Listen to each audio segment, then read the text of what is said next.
Okay, so I'm going to let you kind of guess what I'm working on here. So maybe some of you already have it figured out, some of you may not. Working on a car. Now I'm willing to bet some of you have it figured out. Working on a Subaru. And the part that I'm working on, let's see if I got this right here. Let's go like this. Do I have these backwards right now?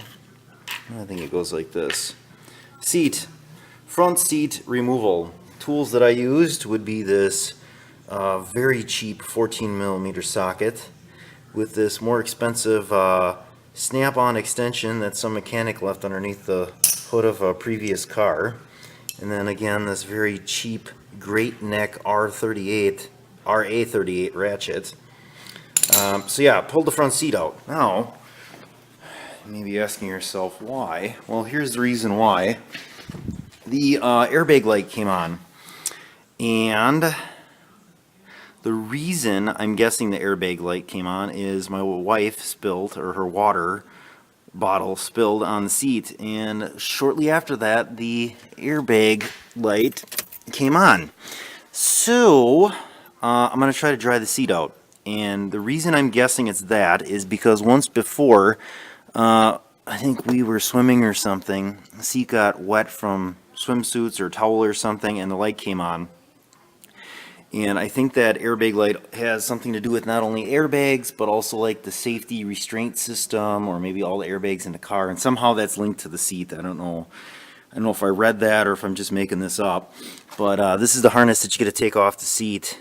And then this one taped in yellow must mean something important that it's in yellow. And then there's this one, and then this one. I know now, like, there'll be, I think, a dash light on that something's not hooked up correctly, because the seat's out, and one of these must have something to do with passenger being in the seat, and if it's not connected it probably throws a code.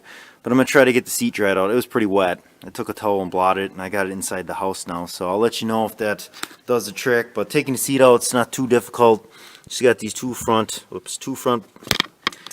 bolts here, and then there's two in the back. Those plastic covers hide this. So on each side here, those just kind of slide on. The hardest part actually is getting off these connectors here, and this one was the toughest. Why, I don't know. That one was on there pretty tough. So there you go.